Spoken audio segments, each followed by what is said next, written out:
నిజం నిప్పు లాంటిది. అందుకే అబద్ధం చెప్పు. అప్పుడే తప్పు కూడా ఒప్పు. ఇది ప్రస్తుతం అనుసరిస్తున్నటువంటి కొత్త న్యాయ సూత్రం.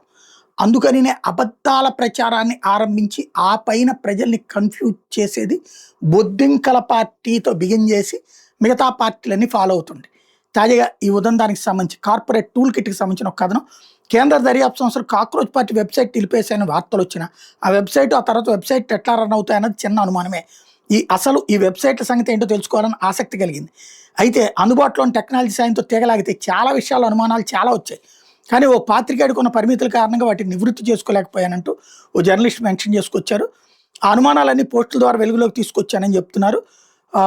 వెబ్‌సైట్ నిర్వాహకులే నిజానికి సమాధానాలు చెప్పాలి. చాలా వెబ్‌సైట్‌లు ఒకసారి రన్ చేసి వాటి అప్డేట్స్ రోజు, వారం, నెల, కొన్ని వెబ్‌సైట్‌లు పెద్దగా అప్డేట్స్ కూడా చేయవు. కానీ ఒక్క రూపాయి కూడా ఎవరి నుంచి తీసుకోకుండా మేము పని చేస్తున్నాం అని చెప్తూనే రియల్ టైమ్ అప్డేట్స్‌తో వెబ్‌సైట్ రన్ చేస్తున్నారు. అందులో వాడుతున్న ఖరీదైన సర్వర్‌లు అవసరమైన వెంటనే వెబ్‌సైట్ క్రాష్ కాకుండా స్కేల్ పెంచే టెక్నాలజీ ఇదంతా సాధారణ వ్యక్తులు ఉచితంగా అందే సేవలతో చేసేది కాదు. అప్పుడే అనుమానం మొదలైంది. ఎవరో ఈ ఉద్యమం వెనక బలంగా ఉన్నారు అన్నటువంటిది వాస్తవం. కానీ ఎవరన్నది బహుశా తొందరలోనే తేలుతుందేమో. మొత్తానికి కాక్రోచ్ జనతా పార్టీ అనేది నిరుద్యోగుల ఆక్రోశం కాదు. అదొక బడా కార్పొరేట్ ఐటీ ఏజెన్సీ నడుపుతున్న పక్కా పొలిటికల్ టూల్ కిట్ అని గత 4 ఎపిసోడ్లలో టెక్నికల్ ఆధారాలతో చెప్తూ వచ్చారు ఈయన. ఇందులో మేధావులు పావులుగా మరి ఏ ఉద్యమమైనా నమ్మకంగా సంపాదించాలంటే దానికి ఒక మేధావు ముఖం కావాలి.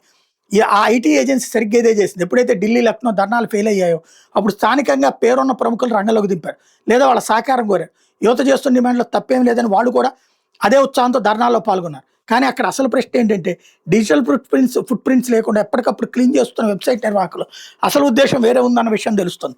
ఆ కుట్రలో యువత మేధావులు బలయ్యే ప్రమాదం లేకపోలేదని అర్థం చేసుకోవాలి.